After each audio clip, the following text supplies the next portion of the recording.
What if your thoughts were a crime? Not your actions, not your words, but the silent, secret ideas inside your own head. Imagine living under the gaze of an authority that never sleeps, where every whisper is heard and every secret is known. In this world, one man dares to commit the ultimate sin. He tries to remember the truth. He falls into a forbidden love, a secret act of rebellion in a society where desire itself is a political act. But their passion could be their downfall. For a single secret, they will risk everything. And they will learn that the ultimate price for freedom isn't pain, or even death, but the complete erasure of your own soul. The most shocking betrayal comes not from the enemy you see, but from the savior you thought you could trust. Now, the story itself.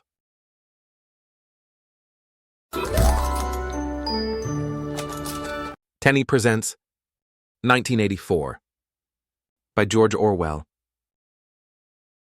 It was a bright, cold day in April, and the clocks were striking 13. This is London, chief city of Airstrip 1, a province of the superstate of Oceania. The world is in a state of perpetual war, a fact that is as constant and unquestioned as the sky. Winston Smith, his chin nuzzled into his breast in an effort to escape the vile wind, slipped quickly through the glass doors of Victory Mansions. Inside, the hallway smelled of boiled cabbage and old rag mats. On the wall, the poster of the enormous face gazed down. It was one of those pictures which are so contrived that the eyes follow you about when you move. "Big Brother is watching you," the caption beneath it ran. In his flat, a voice emanated from a metal plaque, the telescreen. It could be dimmed, but there was no way of shutting it off completely. It received and transmitted simultaneously. Any sound Winston made, any movement, was scrutinized. Winston works at the Ministry of Truth, where his job is to rewrite history. He alters documents, erases people from existence, ensuring the past always conforms to the party's present narrative. But Winston remembers. He remembers a time before the party, a time of truth. And so he commits a crime. He buys a diary and begins to write. To the future or to the past, to a time when thought is free. From the age of uniformity, from the age of solitude, from the age of Big Brother, from the age of doublethink. Greetings. His life changes when he meets Julia, a young woman with dark hair who works in the fiction department. She slips him a note. It says, "I love you." Their affair is an act of war against the party.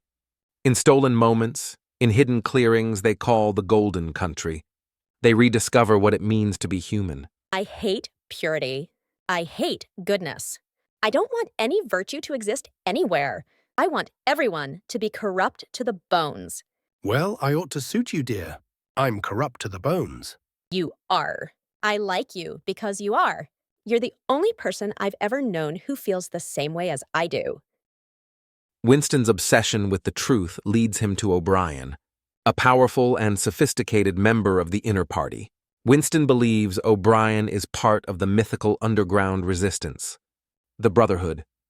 He and Julia confess their thought crimes to him, eager to join the conspiracy. You are prepared to give your lives? Yes. You are prepared to commit murder? Yes. To commit acts of sabotage which may cause the death of hundreds of innocent people? Yes. To betray your country to foreign powers? Yes. You are prepared to do anything that is needed? To cheat, to forge, to blackmail, to corrupt the minds of children, to distribute habit-forming drugs, to encourage prostitution, to disseminate venereal diseases? You are prepared to do all these things? Yes. O'Brien gives Winston a book, The Secret Manifesto of the Resistance, which explains the true nature of the party and its control over reality. In a rented room above an old junk shop, Winston and Julia create a small pocket of freedom. It is their sanctuary. Winston reads from the book, its words confirming his deepest fears and suspicions about the world. The war is not meant to be won. It is meant to be continuous. The primary aim of modern warfare is to use up the products of the machine without raising the general standard of living.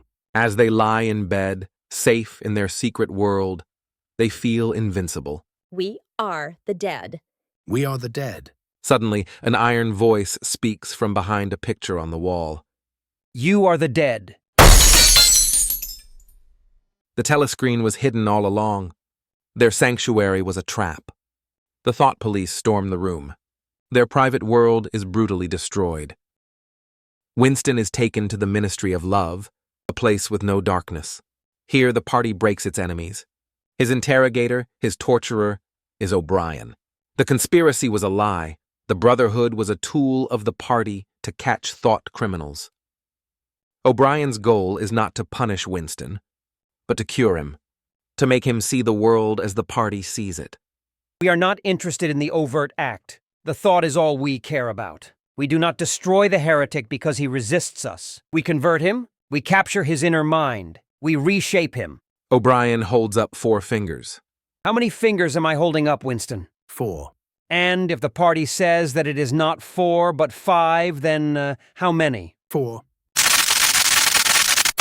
The pain is unbearable, but Winston clings to reality.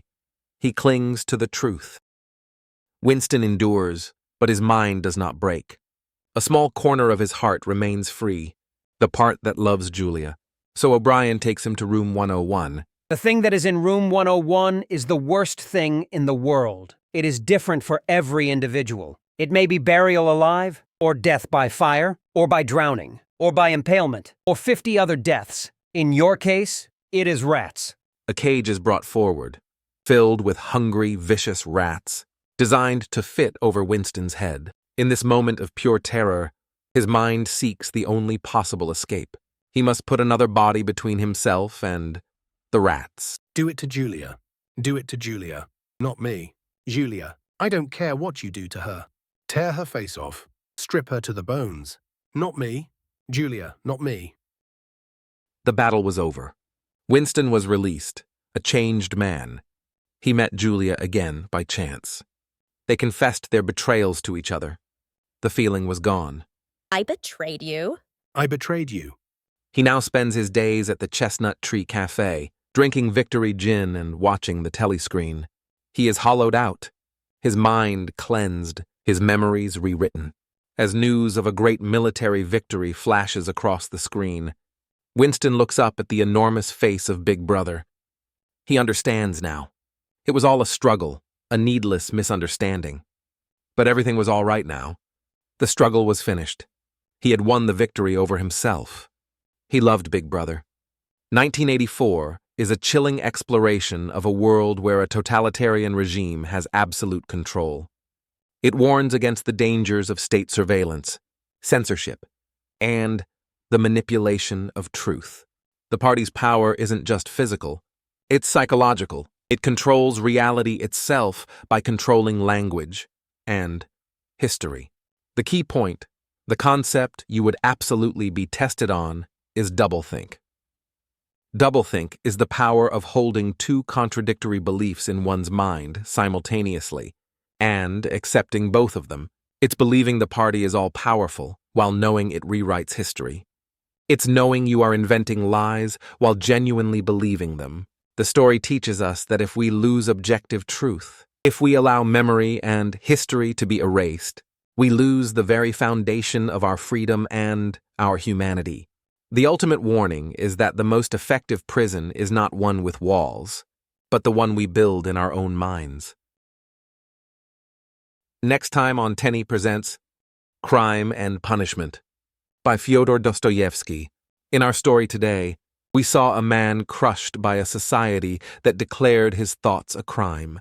The enemy was external, a system designed to break the individual spirit. But what happens when the enemy isn't the state? What happens when the crime, the guilt, and the punishment all come from within? Join us next time as we journey from the prison of the state to the even darker prison of the mind in Fyodor Dostoevsky's Crime and Punishment.